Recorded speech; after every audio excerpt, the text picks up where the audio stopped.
Hai Tribuners, kembali lagi di podcast Malang Live bersama saya Dita Oktavia yang akan memandu jalannya podcast kali ini.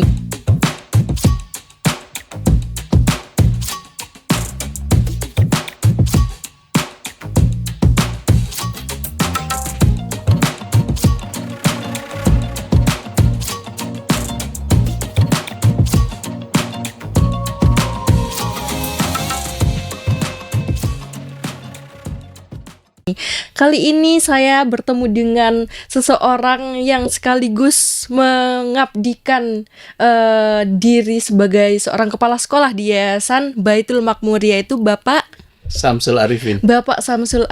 Jadi untuk hari ini kita akan berbicara soal tantangan dan solusi serta strategi peningkatan guru ya Pak. Dan mungkin tenaga-tenaga pendidikan di sektor pendidikan gitu Pak. Nah mungkin menuju ke pertanyaan awal, sebagai seorang kepala sekolah atau pemimpin di satu sekolah atau di satu yayasan, menurut Bapak Samsul Arifin sendiri, apa tantangan utama yang dihadapi oleh Bapak sebagai kepala sekolah dalam meningkatkan kualitas pendidikan di sekolah tersebut? Terima kasih ya. Salam Baitul Makmur. Terima kasih atas kesempatan dalam podcast tentang pendidikan pada siang hari ini. Kalau kita berbicara tantangan, itu selalu ada dengan variasi yang sangat tinggi ya, Karena masing-masing punya karakter sendiri-sendiri tiap lembaga itu. Masing-masing punya keunikan sendiri-sendiri tiap lembaga itu. Ya. Beberapa keunikan, beberapa multidimensi inilah yang bagi kami adalah bukan merupakan hambatan, tapi satu tantangan, satu keunikan yang harus dijawab. Tapi secara keseluruhan ada beberapa indikator pengalaman yang mungkin bisa kami sampaikan bahwa sebenarnya memimpin atau menjadi kepala sekolah itu adalah seni mengatakan tidak. Kenapa itu? Ya, karena mengatakan iya semua orang bisa. Kalau mengatakan tidak, kalau di menet itu banyak sakit hatinya, banyak berakibat sakit hati. Ya itu, jadi hanya seni mengatakan tidak saja. Yang kedua, yang pengalaman kami di beberapa lembaga pendidikan, ya negeri ya swasta ya,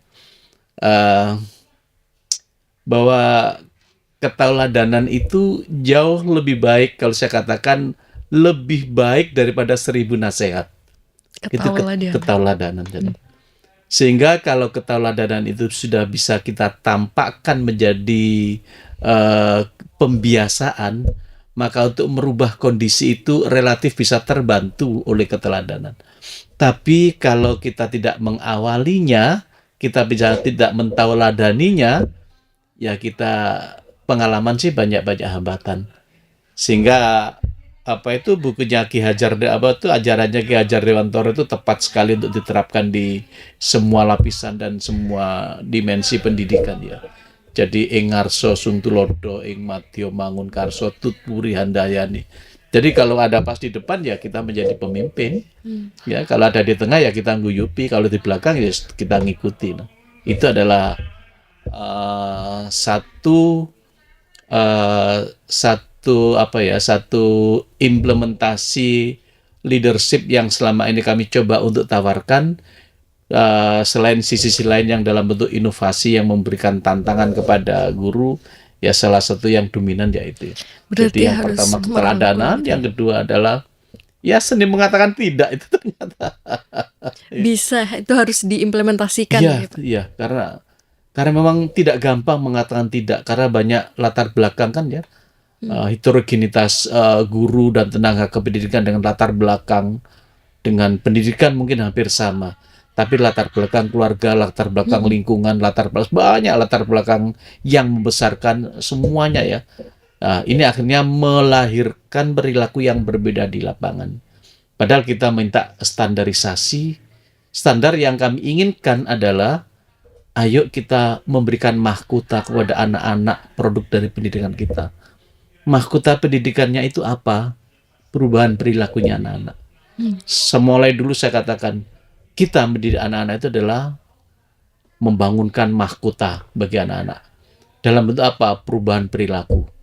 Karena masalah ilmu, itu bisa dipelajari, tapi perilaku yang barangkali Etika itu ya, Pak. etika ya, yang sekarang biasa disebut karakter ya. Nggih. Merubah karakter tidak mudah.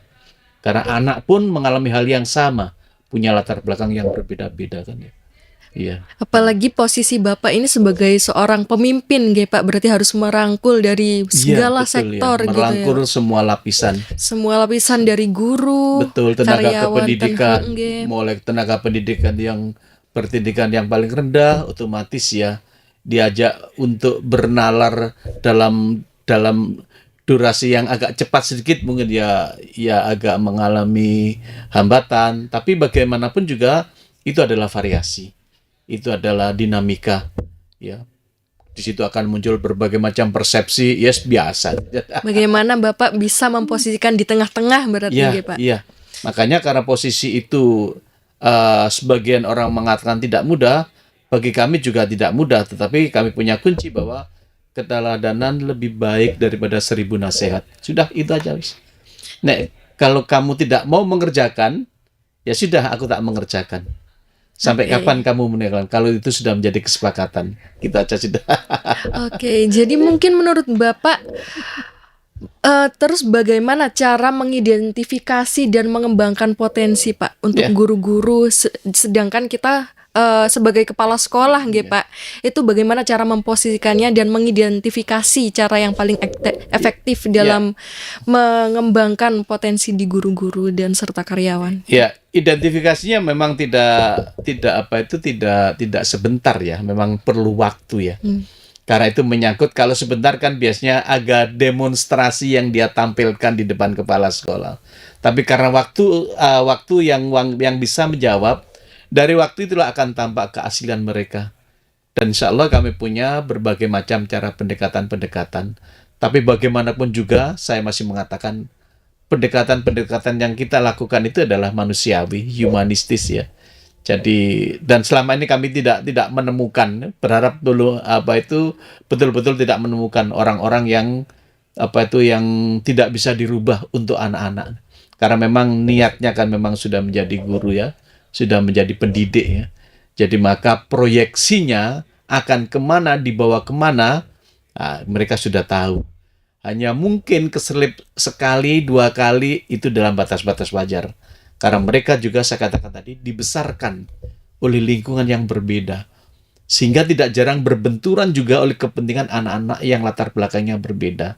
Nah, disitulah uniknya di dalam pendidikan. Uniknya. Ya, disitulah ya uniknya. Jadi keunikan-keunikan itu akan selalu hidup dan tampak sewaktu-waktu. Selalu berjalan berdampingan. Selalu berdampingan ya. Oke. Ya, terkadang anak-anak subjek didik itu selalu ingin diperhatikan. Ya. Kadang juga tidak mau diperhatikan. Itu kan dinamika. Tidak bisa, makanya di sini pengalaman yang paling bisa menjawab ya.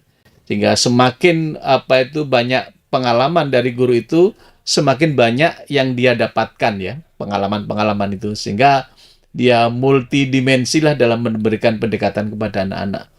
Ya, kadang-kadang anak-anak kan ingin anak-anak itu bisa jadi pertanyaannya tidak bermutu, tapi tanya terus. Nah, pastikan bahwa anak-anak bertanya itu tidak ingin mendapatkan jawaban, dia hanya ingin diperhatikan bahwa ada sesuatu yang dia ingin. Belum tentu, belum tentu dia mengalami kesulitan. Ya, belum tentu. Nah, yang seperti ini akan tampak sekian tahun ke depan, anak itu hasilnya seperti apa. Setelah di bangku kuliah, setelah itu adalah di bidang pekerjaan loh. Sehingga kadang-kadang guru juga ada yang sedikit tersin loh. Emane yo arekku yo. Dhisik lu sekolah gak niat, tapi saya kok sukses. Nah, kan tidak bisa kita menjustis pada saat sekolah. Karena perubahan pada siswa, kami sering menyampaikan ada 6 tahapan. Kalau anak itu dilahirkan dalam tanda petik punya perilaku yang salah, ya sudah dibenarkan di SD lah. Ya. Kalau di sekolah dasar tidak bisa, ya nanti di SMP lah dengan lingkungan yang berbeda. SMP nggak bisa, masih ada SMA. Ya. SMA nggak bisa ya, nanti ada perguruan tinggi. Ya. Di perguruan tinggi masih tidak bisa berubah nanti kalau sudah menikah. Kalau sudah menikah tidak bisa, nanti kalau sudah punya anak. Selalu ada waktunya. Selalu ada waktu. Kalau sudah punya anak, banyak perilaku yang mereka tidak bisa berubah, apa kita akan melawan kehendak yang maha kuasa, yang maha membolak-balikkan hati manusia? Sombong kan kita kalau mau, kok isu kan ya, kita memang sudah tahapannya memang itu. Tapi memang di tahap dasar sekolah SD itu emang tahap yang paling krusial nggih Pak, ya, dalam SD, membentuk suatu SMP, karakter. Ya. SD, SMP itu memang ya, karena ya kalau dalam bukunya Khalil Gibran itu kan ya, jangan kau didik anakmu seperti kamu mendapatkan pendidik pada usia yang sama sekian tahun yang lalu. Karena semua konstelasinya kan sudah berbeda. Ya. Sekarang kita tidak bisa menghalang-halangi anak-anak untuk berbicara berbicara dengan kosakata yang sekarang tidak bisa. Anak-anak lebih dekat dengan media sosial. Bahkan jauh lebih dekat daripada gurunya sendiri. Saat gurunya masih mempersiapkan, anak-anak ketemunya media sosial. Saat gurunya ingin mencoba menerapkan satu metode pendekatan, anak-anak sudah dekat dengan media sosial. Sehingga masalah IT tidak perlu berkecil hati. Bisa jadi anak-anak jauh lebih pintar. Dan itu tidak boleh membuat guru terhambat karena faktor itu. Karena mau faktor tidak mau digital ya, ini nggih Pak? Iya, mau. Era digital itu memang ya begini. Ya, nah, menurut Bapak sebagai kepala sekolah sendiri dalam tantangan di era digital, apa peran seorang pemimpin dalam menciptakan lingkungan yang inklusif bagi peserta didik maupun bagi guru serta tenaga pendidikan itu bagaimana Pak? Ya, saya sering mengatakan bahwa anak-anak hati-hati dengan teknologi informasi. Itu bagai pedang bermata dua. Kalau kamu tidak mampu menggunakan, maka pedang itu akan menghunus kamu sendiri. Maka berbagai macam tayangan yang mungkin kamu belum waktunya, bisa jadi film kekerasan, sekarang bisa sekali kamu akses ya, dengan mudah sekali. Ya, jadi seperti senjata, seperti pisau bermata dua, hati-hati. Kenapa? Anak-anak dan guru tidak tertutup, kemudian juga belum mampu mengikuti teknologi itu sendiri. Ya, dalam artian seperti apa? Anak-anak jangan WA-an kalau pelajaran. Kadang-kadang gurunya juga WA-an. Gitu. Jadi artinya sikap kita kan belum bisa menerima dengan itu. Ya, jadi handphone ini juga pedang bermata dua juga ya. Bisa juga menjadi alat sumber teknologi, tapi bisa membunuh segala macam kepentingan-kepentingan yang lain yang selalu kita abaikan demi untuk bisa browsing, bisa segala macam. Tergantung kita pemegangnya. Ya, jadi bagaimana mengkondisikan ini? Ya selalu ada pesan-pesan moral, pesan-pesan pendidikan. Hati-hati dengan teknologi, hati-hati dengan teknologi. Bagai pedang bermata dua. Maka kita harus mampu menggunakan pedang ini sesuai dengan kebutuhan kita. Kalau enggak, itu akan menghunus diri sendiri. Sesuai batasan gitu. Sesuai batasan, sesuai kemampuan, sesuai kebutuhan. Ya, sehingga tidak sampai karena pegang handphone sampai lupa waktu. Sampai enggak tidur sampai dini hari. Besok sekolahnya juga kancret. Ini kan saya katakan pedang yang membunuh diri sendiri kan. Ini yang harus selalu disampaikan ke anak-anak. Meskipun juga tidak mudah untuk anak-anak. Karena teknologi itu begitu derasnya. Ya, begitu cepat derasnya. Cepat banget. Anak-anak. Apalagi anak muda sekarang hidup. Memang pendidikan itu emang teknologi di dalamnya. Iya, teknologi untuk ada sekarang. Di dalamnya. Ya, teknologi makanya, ada di dalamnya. Sekarang ya kegiatan-kegiatan yang dengan siswa ya bikin konten kreatif. Oke. Sekian puluh tahun yang lalu belum pernah terfikir kan? Ya. Jadi apa itu paling tidak ya dibandingkan zaman saya kecil kalau ditanya mau jadi apa? Jadi dokter itu bisa jadi umum kan? Sekarang enggak, sekarang tidak banyak anak-anak ingin jadi dokter. Jadi malah jadi YouTuber ya. Jadi kan enggak kepikir sekian tahun yang lalu, tapi itu sekarang sudah menjadi bidikan banyak siswa untuk menjadi itu. Oke. Jadi menurut Bapak sendiri nih, apa saja strategi untuk meningkatkan profesionalisme dan dalam kompetensi guru itu sendiri untuk program yang berkelanjutan? Apalagi mungkin Bapak tadi bercerita tentang bagaimana digital memasuki dunia pendidikan dan kita hidup berdampingan di sana, itu bagaimana gitu? Ya, saya punya satu inovasi ya, yang alhamdulillah banyak yang mengadop ya dari beberapa sekolah di Indonesia. Saya berikan nama kontes guru. Itu adalah sebuah singkatan jadi control teaching evaluation guru, jadi mengontrol. Jadi saya melihat potret guru tidak selalu menunggu kehadiran kami di kelas untuk mengevaluasi proses belajar mengajarnya dalam bentuk supervisi, tapi saya sebarkan instrumen skala Likert begitu kepada anak-anak, bagaimana guru ini sesuai dengan kompetensinya, disiplinnya bagaimana, kemampuan mengajar bagaimana, membuka dan menutup pelajaran bagaimana, kemampuan sosialnya bagaimana. Dan ini adalah data real dari anak-anak sebagai pengguna jasa pendidikan yang disampaikan oleh guru. Jadi itu tergambar sekali yang saya beri judul kontes guru ini. Control Teaching Evaluation System sebenarnya. Untuk mengevaluasi. Nah, setelah itu akan muncullah data dari anak-anak ini, terus guru akan tahu, Ibu, Bapak, posisi panjenengan ada di sini loh. Kompetensi sosial jenengan ada di sini. Banyak kekurangan. Yang banyak kurang selama ini potensi sosial ya, kompetensi sosial ya. Ternyata anak-anak itu tidak mau kalau dipanggil itu bukan namanya. Oke. Misalnya, leh, itu ternyata anak-anak tidak suka. Kenapa harus memanggil itu? Saya kan sudah ada namanya di dada ini. Jadi anak-anak lebih familiar dipanggil namanya.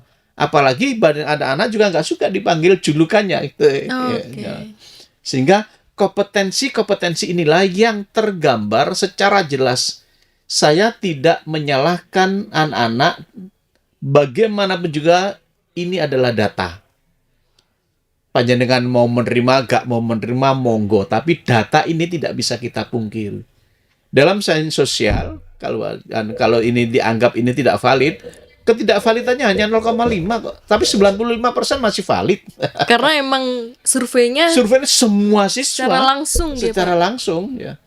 Kamu merasa apa yang kamu rasakan ketika diajar oleh Ibu X begini? Apa kamu rasakan? Apa Pak perasaan maksudnya? Ini ada instrumen ini. Kehadiran beliau bagaimana? Ini bagaimana? Membuka pelajarannya bagaimana? Menutup bagaimana? Apakah selama ini ada tanya jawab? Bagaimana memberi tugasnya? Semua ringan. Ada hampir sekitar 40 pertanyaan itu. Semua lengkap. Nah, kayak seperti tes psikologi gitu ya, sebetulnya. Sehingga dulu saya sebelum memakai itu kadang-kadang banyak guru-guru itu yang mendapatkan julukan di mata anak-anak. Ya, ada yang julukannya ada Miss Karet, ada juga yang itu mereka memberikan julukan pada seorang ibu guru yang selalu datang terlambat. Julukan-julukan itu kadang-kadang tidak sadar. Wong itu juga kadang-kadang anak-anak taunya, guru itu taunya setelah anak-anak keluar kok tiba aku loh dijuluki arek-arek, nggak sadar. Nah, sekarang cepat kita sadari karena anak-anak cepat. Setiap akhir semester kami akan berikan. Sudah ada evaluasi. Evaluasi semester gitu. Ya, satu semester. Satu semester. Jadi akan kami panggil yang nilainya sampai di atas grade-nya kemampuannya tinggi ya nanti akan menjadi menjadi contoh bagi yang lain lah. Jadi mulai administrasinya segala macamnya. Jadi itu yang selama ini yang cukup membantu dan cukup membuat guru-guru itu ada sedikit tantangan lah. Seperti mungkin juga kayak gugum gitu ya dari gurunya sendiri mungkin apa yang potretnya terekam semuanya lah dari siswanya itu seperti apa dalam menggambarkan guru. Semua terekam, hampir semua bisa merekam semuanya. Nah, ketika ini kami ikutkan lomba ternyata juga masuk di Kota Malang ini. Kota Malang kan biasanya ada KIPP kan. Kompetisi inovasi pelayanan publik. Saya pastikan pada jurun ini belum ada. Ini saya ramu dari beberapa sekolah internasional di mana kami bertugas di luar dulu dan kami kuliah di luar dulu. Kebetulan kami dulu berkesempatan S2-nya di University of Malaya. Oh, Jadi Bapak. Iya, di sana ya. Malaysia. Dia di Malaysia. Oke. Jadi ya kuliah campur orang Cina, Iran, Vietnam. Ternyata ini yang membuat mereka itu bagus-bagus ya, karena masalah mereka semua berbicara bagi sistem. Ya semua urusan dengan mereka mudah sekali, urusan dengan kampus mudah karena semuanya ada sistemnya. Dan juga mungkin di luar mungkin bukan yang mengevaluasi bukan dari sudut guru ke siswa, tapi siswa bisa diberi wadah gitu, Pak, Iya. untuk mengevaluasi Jadi gurunya. situasi sekolah itu, kalau saya gambarkan sedikit ya, di luar itu happy sekali anak-anak sekolah itu. Kalau saya melihat secara kilas, ya mungkin karena jumlah pelajarannya nggak banyak. Tugas-tugas juga tidak banyak. Happy sekali ya. Tidak membuat anak-anak tertekan gitu. Jadi semuanya happy. Jadi ini yang ingin kami coba, tetapi ya dalam proses ya, karena kemungkinan yang menjadi latar belakang karena mereka adalah punya latar belakang yang relatif mungkin ya. Orang tuanya juga mungkin mampu, punya pendidikan, punya wawasan, segala sarprasnya ada, rata-rata semuanya ada, sehingga melahirkan perilaku anak-anak yang hampir sama. Kalau dibanding dengan di Indonesia kan latar belakang orang tua yang bervariasi, gurunya bervariasi, dari variasi ketemu variasi, maka double variasi. Ya ini yang perlu kita perlu kita selesaikan. Sadari Makanya saya juga katakan, kapan saya harus mengatakan tidak dan kapan saya harus mengatakan iya. Ya, itulah seni mengatakan tidak aja. Karena di kita ada kecenderungan membenarkan kebiasaan, bukan membiasakan yang benar. Jadi kalau ada perubahan itu selalu mendapatkan tantangan. Biasa nih loh gak ngono, biasa nih loh kan ya. Mereka selalu berpegang pada kebiasaan.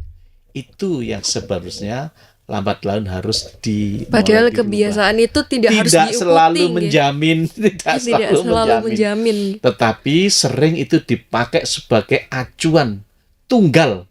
Terus tidak mau berubah lagi. Kalau yang tidak mau berubah kan ya itu yang dipegang. Biasanya lu ngene Kak Popo, biasanya lu ngene. Ya hal-hal kecil lah. Ya, hal kecil misalnya mengumpulkan tugas gitu ya. Ya, maksimal tanggal tanggal 10 ya. Kebiasaan ya lebih dari itu. Tanggal 10 kan misalnya masih dalam, Pak, yang namanya tanggal 10 itu kan bukan siang. Kan tanggal 10 itu terakhir masih jam 12 malam yo. Ada saja variasi yang membenarkan membiasakan. Membiasakan ya. Perilaku yang seharusnya kita luruskan. Dan kami coba di Baitul Ma'mur, ayo pelan-pelan. Mau kapan lagi kita akan berubah? Ya, siapa lagi yang akan berubah? Ya harus saatnya. Kapan lagi juga ya? Kapan lagi kita? Karena enggak kenapa? Jadi anak-anak percepatan itu sangat akselerasinya tinggi, guru-guru kadang-kadang tidak mampu mengikuti. Kalau tidak mau mengikuti, yang positif belajar, yang negatif frustasi. Kalau frustasi, tidak bisa kan kita mendidik dengan cara frustasi. Iya, benar. Sangat tidak mungkin kita mendidik harus dengan senang hati, ya, membawa suasana. Kalau sudah frustrasi karena ada kalah dengan anak-anak, emosi dengan anak, maka yang muncul tidak ada bisa disampaikan. Yang muncul tidak ada beauty-nya. Bondingnya itu nggak kuat, ya Pak. Ya ada. Okay. Yang ada adalah pasang tegang, pasang sikap kenceng. Anak-anak malah tidak bisa. Kenapa seperti itu? Bisa jadi ya. Saya ada sedikit berpikir negatif. Mungkin belum siap ya, siap mengajar ya, belum siap menghadapi anak-anak ya. Banyak yang belum siapan ini yang menyebabkan muncul itu, sehingga auranya sebagai pendidik itu untuk berkreasi, untuk berinovasi, untuk bisa merangkul anak-anak dengan multidimensi nggak muncul. Tampak sekali anak-anak yang bisa merasakan. Anak-anak bisa merasakan. Sehingga muncullah kadang-kadang kalau itu sering berulang-ulang, anak-anak akhirnya julukan-julukan kepada seseorang. Guru ya, mungkin dari Bapak tadi nih, karena ada multidimensi ini di setiap siswa ya, di sekolah. Nah, mungkin sebagai seorang pemimpin, apa langkah-langkah yang harus ditingkatkan dalam berkolaborasi sebagai satu kesatuan di sekolah itu sendiri? Karena di satu sekolah itu kan ada guru, juga administrasi, pemimpin sekolah yang harus menengahi. Caranya bagaimana untuk meningkatkan profesionalitas profesionalisme itu sendiri dengan multidimensi ini, Pak? Ya, selama ini yang kami lakukan, yang pertama saya harus punya data. Oke. Data itulah yang tidak bisa diingkari. Bahwa saya harus berbuat apa, harus punya datanya. Oke. Tidak jarang data-data itu, kadang-kadang beberapa sekolah tidak punya data, pokoknya ngadakan diklat gitu aja. Kadang-kadang juga guru itu tidak perlu diklat itu. Biasanya diklat komputer ya, meningkat komputer pada level mana harus didiklatkan ke kawan-kawan. Kalau orangnya sudah tua-tua, dikasih komputer editing macam-macam, ya tidur, nggak nutut lah. Okay. Tapi kalau yang muda-muda dikasih materi basic, ya tidur juga gitu loh. Harus yang sesuai. Harus yang sesuai gitu loh. Di mana kesesuaian itu tidak bisa tidak by data. Okay. Data itu bisa kami ambil.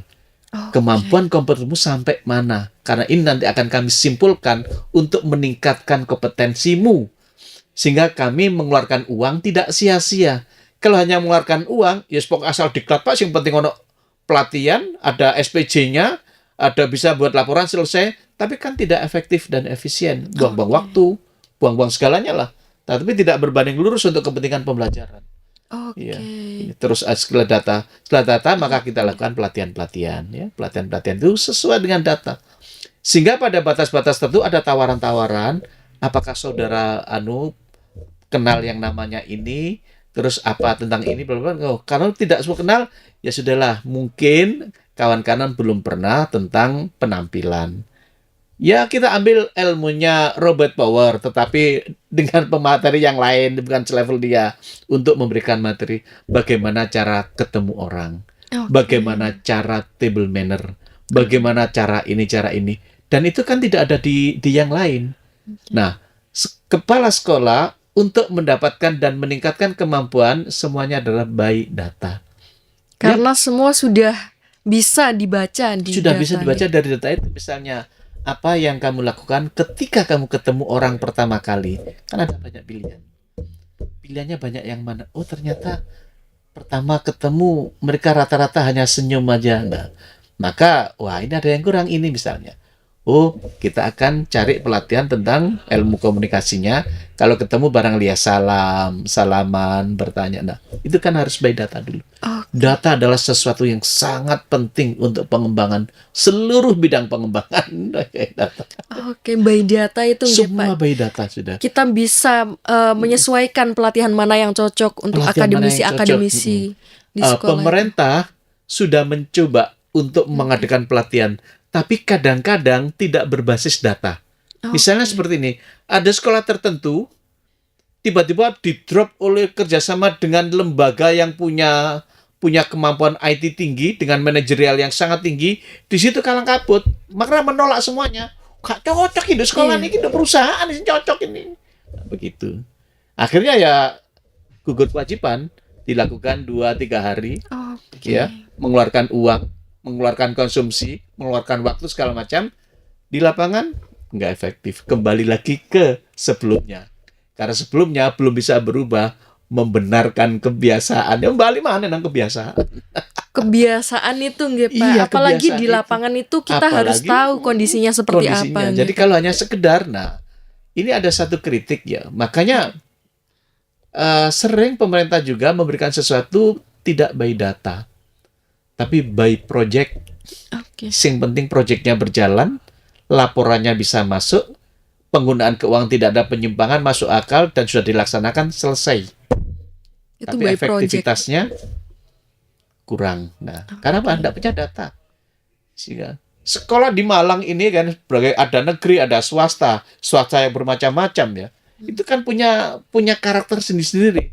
Kalau dikasih sesuatu yang sama, ada yang bisa menerima dengan leluasa, ada lah aku tahu kok itu. Nah, biasanya ada juga loh apa itu? Ada heran ya. Karena apa? Tidak berdasarkan data.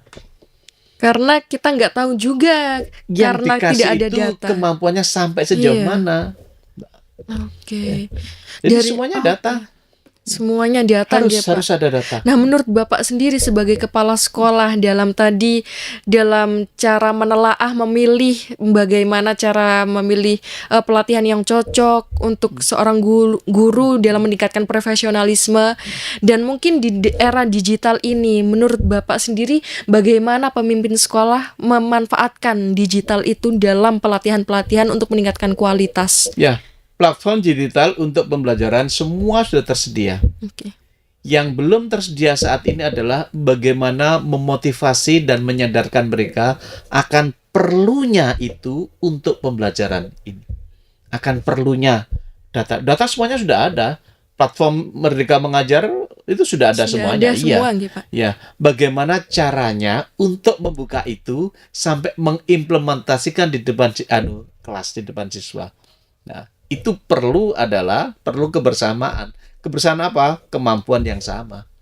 Ya. Dan ini memang karena ini salah satu bentuk perubahan ya, mau tidak mau guru-guru harus mau dipaksa dengan berbagai macam cara, harus mau terbuka dan berubah dan belajar. Tidak bisa tidak. Mungkin karena juga faktor kebiasaan itu juga dipaksa, harus ya, Pak. Iya. Dipaksa untuk terbiasa. Iya, karena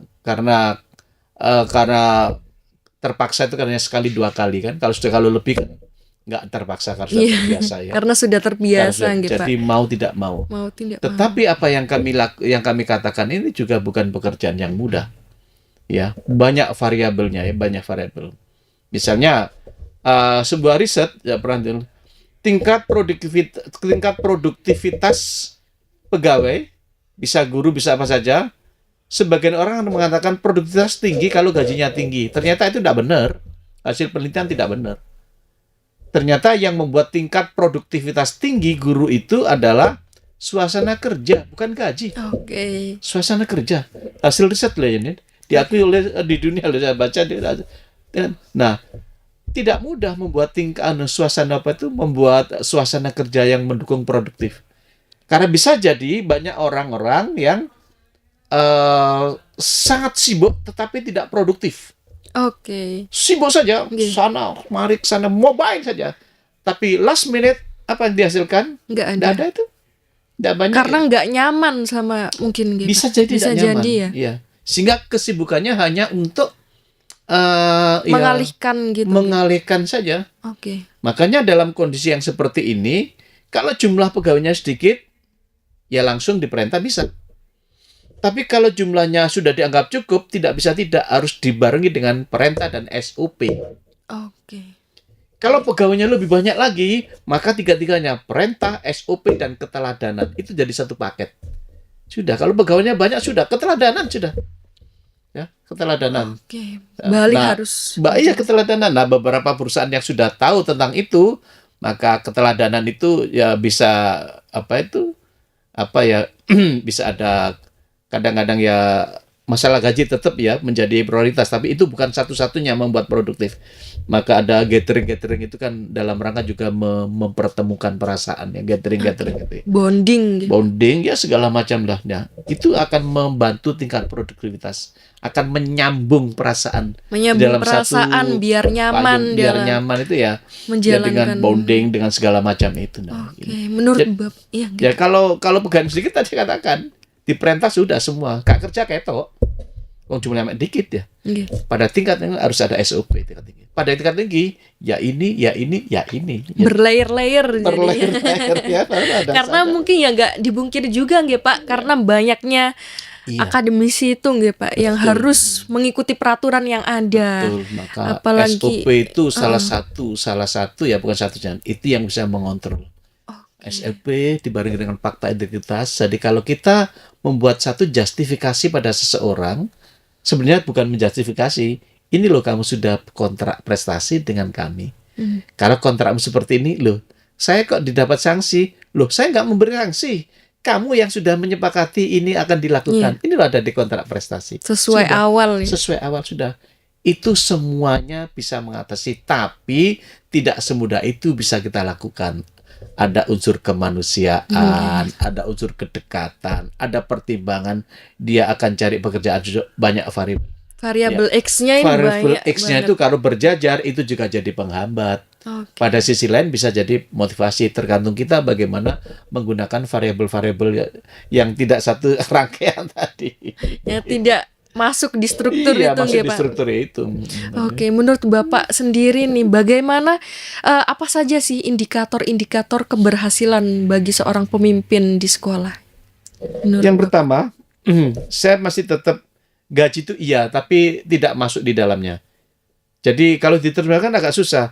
Iya gaji, tapi tidak masuk di dalamnya. Oke. Ya, dalam artiannya apa? Tetap bahwa kami menghitungnya adalah bagaimana dia nyaman di sekolah, nyaman di kantor, nyaman di tempat kerja. Sebagai seorang Iya, pemimpin. indikator nyamannya apa? Orang disiplin itu pasti nyaman. Kalau dia tidak disiplin, pasti ada tidak nyaman yang buat dia ogah untuk berangkat lebih awal. Orang disiplin, orang nyaman itu pasti tidak selalu sebelum waktunya sudah menunggu pulang. Pasti setelah waktunya baru sekian lama baru dia akan pulang. Jadi indikatornya itu jadi membuat nyaman, ya. Membuat nyaman. Membuat nyaman. Indikator nyaman itu adalah bisa cara kita berkomunikasi, ya. Bisa karena kita memberikan pemahaman gaji, pemahaman penggunaan gaji. Karena sebenarnya kalau apa itu mengukurnya sambil berguru kadang-kadang ya. Ibu bapak, panjenengan termasuk guru nakal, ya, atau guru profesional gitu. Jadi ini yang gampang jawabnya. Gimana Pak jawabnya? Ketika panjenengan ketemu sesama kawan, itu ngomong apa? Kalau ngomong ide, sampean guru profesional. Tapi kalau ngomong kekayaan, itu guru biasa. Tapi kalau ketemu kawan itu ngomong tentang kawan, guru. Sudah itu aja. Sudah, silakan diterapkan. Jadi kalau saya ulangi ya, ketemu kawan, ngomong tentang kawan yang lain, itu. Tapi kalau ngomong kekayaan, itu guru biasa. Tapi kalau ngomong ide-ide untuk pekerjaan untuk keguruannya, itu yang guru profesional. 3 ini yang selalu saya. Kira-kira kalau ketemu, Bu, Pak, iya, berapa persen Ibu ketemu kawan-kawan setiap hari ngomong tentang sesama, ngerasani koncone? Berapa persen ngomong tentang kreditan di rumah yang belum lunas? Dan berapa persen ngomong tentang masa depan anak-anak di dalam produk pembelajaran kita? Berapa persen kita ngomong menyiapkan mahkota untuk anak-anak dalam bentuk perubahan perilaku? Coba dihitung. Yang sering tidak muncul jawaban, yang muncul adalah senyum-senyum. Saya bisa menggambarkan. Berarti masih belum berbicara pada level, yo po enak sekolah nih, yo po arek-arek iku, yo po, belum sampai ke sana. Paling masih, iki mang sampean kok oleh rego murah lah, gitu. Guru biasa kan ya. Tapi nek ketemu sama guru ngomong koncone ya, guru nakal itu. Kalau ketemu ide gitu, berarti gurunya itu juga merasa mengabdi gitu, Mbak. Memang mengabdi di sekolah ini. Sebetulnya mengabdi itu boleh lah, tapi itu hanya istilah saja. Pengabdian itu kadang-kadang dipakai untuk membungkus itu, Pak. Membungkus keterbatasan lembaga menghargai, maka istilah pengabdian dipakai sebagai payung untuk memaksa mereka. Karena mereka tidak punya posisi tawar. Misalnya ya. Jadi aku digaji 1 bulan 5 juta. Gak cukup, Pak. Ya, gak cukup ya, misalnya ya. Tapi mau dinaikkan juga, ini juga gak punya uang. Bagaimana biar cukup? Tapi aku tak tinggal uang ini, mencari penggantinya juga tidak mudah. Maka saya dipaksa untuk tenang dengan di label mengabdi ya. Engkau baranmu ditambah untuk akhirat. Ya bisa jadi benar. Tapi kan tidak selalu benar untuk tidak banyak, untuk tidak semua, tidak benar untuk semua orang dalam mempersepsi itu. Bisa juga dia memaksakan itu adalah benar. Karena apa? Mungkin kemampuan lembaga sudah tidak ada uang lagi untuk menaikkan. Ya. Tapi untuk menyelamatkan bahwa aku katain enggak, tapi gak ada duit, kan kadang-kadang ya bisa aja kan ada rasa malu, ada rasa enggan, ada gengsi dong. Coba ya kita mengabdi. Nah ini nanti barangnya tidak ternilai kapan di akhirat nanti. Ya tidak salah sih. Oke. Tetapi yang menjadi salah dan benar kan tergantung niatnya orang ini. Iya, niatnya itu dalam membungkus, Dalam di membungkus label ini, pengabdian itu, nggih, kalau Pak. sudah di label oleh pengabdian, maka ya yang sering kita dengar di banyak media ya, jangankan 5 juta satu bulan, ya dibayar 500.000 satu bulan, ya buktinya datang itu. Oke. Ya, artinya ya mereka kerja tidak mendapatkan selera yang seimbang. Mereka hanya ingin dikatakan bahwa bukan pengangguran gitu aja, kan sebenarnya tidak boleh seperti itu. Kedua-duanya ya, antara yang memberikan pekerjaan dan yang mengerjakan harus berpegang pada sama-sama menguntungkan. Oke. Ya, kadang-kadang pekerja kadang-kadang sering dirugikan, terus di label lah, mengabdi.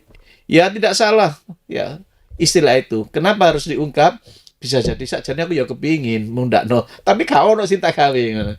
Makanya kalau di tempat kami aku ingin mundakno bareng wong-wong, itu tidak salah, tapi juga belum tentu benar. Kalau hanya meningkatkan selera kawan-kawan, tidak dibarengi tingkat produktivitas, nggak ada gunanya. Nggak ada hasilnya. Ya, karena apa? Pak, saya ini jadi pegawai, pernah juga 1 bulan digaji sampai puluhan juta. Ya, puluhan juta ya, ketika dinas di luar ya puluhan juta ya. Saya merasakan gaji itu besar sampai bulan ke-5, Pak. Bulan ke-6 gaji puluhan juta biasa, Pak. Hanya sampai bulan ke-5, wih, gede ya. Wih, gede ya. Sampai pada bulan ke-4, ke-5, bulan ke-6 biasa, bulan ke-7 sudah selanjutnya biasa. Produktivitas tidak menjamin berubah. Gaya hidup yang mungkin bergeser. Karena biasa kembali sudah, lagi. Iya. Sudah jadi kita terima uang satu bulan 10 juta pertama besar. Tapi pada bulan kedua saya besar, makin terus. Ya biasa sudah. Karena gaya hidupnya sudah mengikuti, sudah berubah, sudah menyesuaikan. Jadi masih kesulitan lagi pada bulan ke-12, gaji 10 juta pun akan mengalami kesulitan lagi karena gaya hidupnya sudah bergeser. Sama rasa bersyukur ini gitu. Iya, ya itu yang kunci itu juga perlu disampaikan. Iya, ya gitu. Makanya saya kalau ngomong dengan kawan, ayo ngomong dari hati ke hati aja. Ya, artinya gini loh. Ya, jadi saya kadang-kadang cerita ya begitu aja dengan kawan-kawan. Jadi enak ngomongnya dengan ditemani kopi dan wedang jahe gitu kan, lama gayeng gitu loh. Aku nek diskusi karena aku ojo ngomong masalah gaji ya, ngomong ayo ide-ide brilianmu, ide-ide tingkatan produktivitasmu apa ya apa begitu aja saya komunikasi. Dari hati ke hati. Gitu. Dari hati ke hati itu yang lebih mengena dari hati ke hati. Nah, menurut Bapak sendiri kembali lagi ke indikator keberhasilan sebagai seorang pemimpin, itu juga kan harus dibarengin dengan peran penting seorang guru dalam membentuk karakter siswa. Nah, menurut Bapak sendiri bagaimana peran penting itu sendiri yang harus dimiliki oleh seorang guru untuk membentuk karakter siswa yang sesuai dengan etika atau yang sesuai dengan visi misi sekolah, dan bagaimana pemimpin sekolah dapat mendukung upaya ini? Saya hanya satu yang ingin saya tawarkan. Bagaimana seorang keteladanan, sudah itu aja. Kepala sekolah memberi teladan pada guru-gurunya, biar gurunya tidak terlalu besar punya posisi tawar, ya, dan guru-guru memberikan keteladanan pada muridnya. Ya, contohnya seperti apa? Jangan pernah mengatakan disiplin pada anak-anak, mewajibkan jam sekian tepat-tepat kalau tidak kita awali oleh. Bagaimana saudara bisa mengingatkan kalau saudara tidak memulai? Itu sudah keteladanan. Itu. Sudah itu aja yang selama ini yang penting. Faktor keteladanan sangat penting sekali. Ya, tanpa keteladanan maka anak-anak kehilangan cermin pembenaran apa yang dia akan lakukan. Kehilangan cermin pembenaran. Maka mereka akan mencari kebenaran-kebenaran yang lain yang mungkin belum tentu benar secara edukasi ya, secara pendidikan. Akhirnya keteladanan ya dia minta cari keteladanan melalui media sosial kan, yang liar tidak bisa kita kontrol kan ya. Kenapa? Bisa jadi gurunya juga belum bisa diteladani, bisa jadi. Ya, belum bisa diteladani. Belum bisa diteladani secara komprehensif ya. Mulai ucapannya, tindakannya, ya segala macamnya lah. Nah ini. Sama saja untuk bagaimana dari sudut pandang siswa, bagaimana cara siswa itu menghargai guru itu ya. Ya, karena sebenarnya substansinya ilmu memang nomor satu ya. Ya, science is power ya, kekuatannya ya, science ya. Tetapi karakter itu is more, lebih dari. Jadi ilmu nomor satu ya. Jadi karena memang ilmu ya, tetapi sikap, perilaku, akhlak itu adalah yang lebih utama, lebih dari ilmu itu sendiri.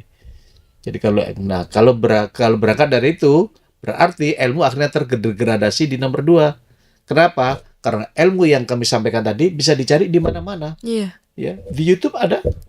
Hari-hari kita browsing, kita dapat. Ya. Ilmu bisa kita cari di mana-mana. Saja. Ya, tetapi karakter is more, lebih dari. Maka karakter tidak bisa tidak. Harus ada keteladanan, harus ada contoh, harus ada ini. Karena harus ada pelatihan, harus ada pembiasaan, banyak variabelnya. Ya. Karena kita kalau sekarang ini mungkin membicarakan soal hubungan guru dengan siswa. Nah, mungkin dari menurut sudut pandang Bapak ini dalam menjaga hubungan baik, mungkin kita tambahin faktor X lagi dari orang tua, pihak luar sekolah. Menurut Bapak sendiri bagaimana cara menjaga hubungan baik antara sekolah, siswa dan orang tua, Pak? Selama ini kami punya pengalaman, orang tua itu senang kalau dilibatkan. Ya, orang tua itu senang kalau dilibatkan. Artinya, kalau sekedar mendapatkan laporan, orang tua yang karakter di kita barangkali ya, kalau mendapatkan laporan, belum tentu dia senang, karena laporan bisa dibuat. Tapi kalau dilibatkan, mereka punya waktu, punya kesempatan untuk melihat potret yang sebenarnya dari dalam, secara langsung. Misalnya seperti apa? Yang pengalaman nih, Bu, ini ekstrakurikuler putranya Pak Jenengan ini sudah melampaui batas maksimal untuk menggunakan dana. Padahal masih ada pertandingan lain yang harus diikuti dengan level yang lebih tinggi. Bagaimana kita duduk? Maka muncul, Pak, aku kok sing konsumsi narare, aku sing transportasinya, dan ini dilibatkan. Jadi mereka memang betul tahu, ya. Bahkan terkadang atau tidak jarang, Pak, anakku pokoknya pasangan ya apa carane maino, engko kuwabe aku senanggung, ada juga yang seperti itu. Nah, kita perlu juga menjelaskan. Jadi orang tua senang sekali diberikan kesempatan terlibat sehingga bisa memotret kondisi putranya sekaligus mengontrol kalau terjadi. Nah, ya kondisi ini sebenarnya kami juga dapatkan di luar. Di luar itu dulu ada namanya nomor absen ramah akademis ya. Jadi anak-anak yang nomor absennya sama, itu saya lihat ya, itu dikumpulkan jadi satu. Jadi menjadi saudara asuh gitu loh. Nomor absennya sama. Jadi nomor absen 1 di kelas 1, nomor absen 1 di kelas 2 itu jadikan satu. Nah, anak-anak ini didoktrin lah kasarnya ya. Kamu punya saudara ini ya. Kamu punya saudara. Jadi kalau kamu punya saudara kakakmu di kelas 1 ini atau di kelas 2 ini, kelas 3 ini, kalau kesulitan tolong tanya ke sini. Nah, kalau kamu mengalami kesulitan belajar bersama, tanyakan ke sini. Nah, saya lihat itu ya di Garden International School ya. Ya. Setelah itu maka kalau mengerjakan tugas juga begitu. Aku mengerjakan tugas mau bertanya pada kakak kelas ya. Nah, diantar. Nah, ketika anak 2 ini sudah berdiskusi, orang tua kan nganggur. Maka orang tua berdiskusi sesama orang tua. Yang semula tidak kenal, sekarang menjadi kawan baru. Setelah semuanya selesai, mereka mungkin homogen ya, bagi ekonomi maupun segala macamnya. Kasihan ya anak-anak habis kerja keras, yuk kita ajak makan kemana gitu, kita ajak rekreasi, oke. Nah, berangkat sama-sama. Yang semula mereka tidak pernah kenal, tapi sekarang menjadi saudara. Nah, ini adalah salah satu cara bagaimana ini cara-cara ini kalau salah satu indikator untuk menciptakan sekolah ramah anak itu kami coba pernah lihat seperti itu dengan mengikut sertakan juga orang tua jadi menjadikan kakak kelas menjadi kakak asuh sehingga yang bawah ke atas itu adalah mencintai, yang atas ke bawah sudah menyayangi, sehingga tidak ada lagi perkelahian di sekolah. Yang ada itu kan hanya di kita. Merasa senioritas, saling memukul itu kan di kita. Kalau di sana ada model seperti itu. Sehingga kalau anak merasa kesulitan, tidak langsung minta petunjuk pada gurunya. Nanti ada levelnya. Minta petunjuk pada kakak kelasnya. minta diantar, dan orang tua dengan sukarela. Jadi sesama orang tua menunggu anaknya mengerjakan, dapatlah kenalan baru. Kenalan baru. Setelah mereka selesai mengerjakan, selesai urusannya, sekarang kenalan baru adalah momen rekreasi bersama suatu saat. Ada momen makan bersama hari itu dan hari lain, sehingga yang semula tidak kenal sekarang terjalin. Nah, ini bisa mengurangi, mendegradasi konflik-konflik secara horizontal. Jadi dari satu konsep strategi aja bisa menyebar, berpengaruh kemana-mana, nggih Pak. Betul. Oke. Jadi ini keramaan ini yang saya potret di luar, saya tertegun, terus terang saya mengagumi. Ini barangkali ya yang tidak dilakukan oleh banyak sekolah di negara kita, Indonesia. Kalau tidak dilakukan mungkin banyak hambatan. Karena pernah juga saya coba dulu di salah satu SD, tapi juga tidak berhasil. Kenapa Pak? Varian ekonomi dan latar belakang yang bervariasi. Sehingga ada orang merasa pendidikannya di atas, terus punya kekayaan yang lebih, pas satu kelompok dengan anak yang orang tuanya tidak kurang berpendidikan, ekonominya biasa-biasa, orang tua tersinggung. Lah masa anakku disambat tadi jikaran. Karena konfrontasi ini begitu kuat, maka daripada konflik berkepanjangan, oke, saya rubah konsep itu. Tidak akademis tetapi lingkungan. Akhirnya saya rubah menjadi nomor absen ramah lingkungan. Nomor absen ramah lingkungan. Tidak ada di Indonesia. Saya yang menemukan. Ya, terus dan itu pernah saya lombakan jadi sekolah mutu nasional.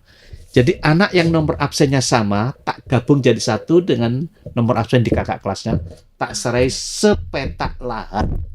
Kerja noigi, aku ndak mau tahu bagaimana caranya. Yang penting lahan ini, nomor absen sekian ini, yang mengerjakan adalah anak nomor absen 1 di kelas 4, anak nomor absen 1 di kelas 5, anak nomor absen 1 di kelas 6. Akhirnya terjadilah kolaborasi, kakaknya bisa menyayangi adik-adiknya, adik-adiknya bisa mengurangi kakaknya, sehingga saya potret semuanya, muncullah celutukan-celutukan anak-anak ya. Oh, yuk gak iso iki, oh kan gak kuat kan, cilik oh. Nah, akhirnya kolaborasi lah. Nah, ketika ini anak-anak tidak mampu, Pak, nah selanjutnya ketika anak-anak tidak mampu, mereka akan tidak mampu merubah taman menjadi bagus. Tak umumkan di plano apa di upacara. Taman yang tidak bagus adalah nomor 15 misalnya. 2 kali, 3 kali diumumkan, nangis anak-anak. Nah, kecil nangis. Maka yang taman yang masih belum bagus boleh dibantu oleh orang tuanya. Sabtu orang tuanya datang, meskipun agak sedikit ngomel, waya prayung, garap taman, tapi yang nangis kan bukan sekolah, yang nangis kan anaknya sendiri. Ya, orang tua yang semula tidak kenal menjadi kenal, sama-sama berkolaborasi merawat taman itu. Berarti harus ada pancingan di awal. Pancingan, itulah yang saya katakan di Indonesia ini subur sekali untuk berinovasi. Ya, jadi inovasinya adalah program nomor absen ramah lingkungan. Sangat inovatif ya, sekali. Itu salah satunya. Terus satu lagi ya, anak-anak ini kan semua gurunya kan bergelar SPD kan ya, sarjana pendidikan. Saya temukan anak-anak ini bagaimana ya biar anak-anak ini punya punya figur gurunya dengan baik. Anak-anak pun saya berkasih gelar SPD. Ya, tapi bukan sarjana pendidikan. Siswa penggerak disiplin. Dengan model kerja MLM, multi level marketing. Ya. Dan ini banyak dikagumi, juga banyak diadopsi oleh sekolah lain, banyak di ATM.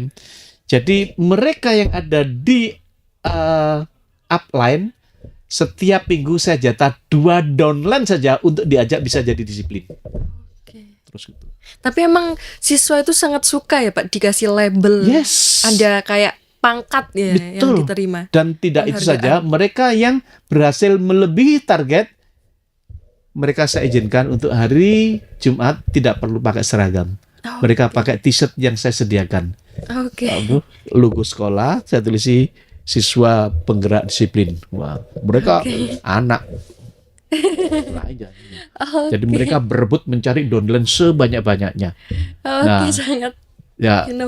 Dan setelah itu banyak orang tua yang semula tidak begitu welcome, akhirnya ya kan, akhirnya ternyata memaklumi dan bisa menyadari pada diklat tahun kedua saya 0 budget, semua dari orang tua yang semula kesulitan. Pak, konsumsi saya, Pak, kalau tidur saya, Pak, besok pagi sarapan saya, semuanya, Pak, kaosnya saya. Oke, itu sudah. Karena apa? Ada seorang pengusaha di Malang ini tiba-tiba datang ke, Pak, apa Pak caranya, metodenya? Kok anak-anak saya sekarang tidak kesulitan sama memerintah? Memerintah apa Pak? Anakku itu Pak, ayo nek dikon mangan angel setengah mati. Mangane angel apa meneh sinau. Saiki lho Pak, enggak Pak. Ya karena itu. Mereka, Pak, tolong ini ya, bantu kami untuk mengukur anak-anak. Anak-anak ini adalah bergelar SPD, mereka adalah siswa penggerak disiplin. Indikatornya ada 7 Pak, untuk menjadi berpangkat SPD. Mereka ke sekolah datangnya tepat waktu, pulang tepat waktu, bangun tidur tepat waktu, makan tepat waktu, sholat tepat waktu, terus mengerjakan tugas sekolah tepat waktu, mengerjakan PR tepat waktu. Itu indikatornya. Pokok ini aja, Pak, ini aja. Tolonglah kawan, orang tua tak kasih skala Likert, tak kasih kasih bahan ikut evaluasinya. Berperan di dalamnya juga, Pak, bagaimana anak ini? Saya tidak datang anak ini, tidak tanya anak ini tepat waktu enggak. Anak ini bangun jam berapa? Anak ini tidur jam berapa? Makan jam berapa? Terus bangun jam berapa? Nah, nanti saya simpulkan. Oh ya, kita sudah menjelang ini. Itu sudah relatif bisa sukses, bisa kita kawal. Ya. Dan itu betul-betul benar-benar berpengaruh.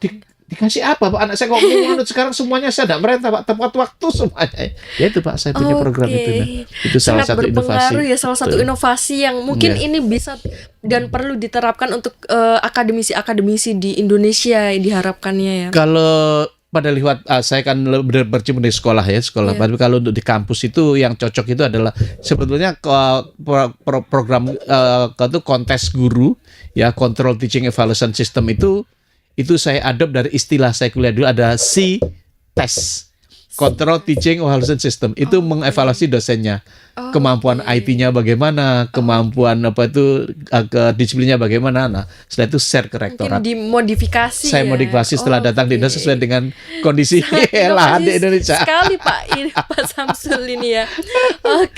Mungkin ini sebelum kita penutup nggih Pak, mungkin ada kesan, pesan atau saran sebagai mungkin dari sudut pandang sebagai seorang kepala sekolah, pemimpin di sekolah itu, mungkin untuk Tribuners di rumah. Mungkin terima ada kasih kesan-pesan, ya. Kalau saya sederhana, kalau kawan-kawan yang selalu saya sering menawarkan, ayo kita mencintai profesi kita. Dengan punya rasa cinta, maka semuanya kita bisa berusaha. Gitu aja. Dengan rasa cinta, semuanya bisa berusaha. Sangat dalam tapi ini ya maknanya, Pak.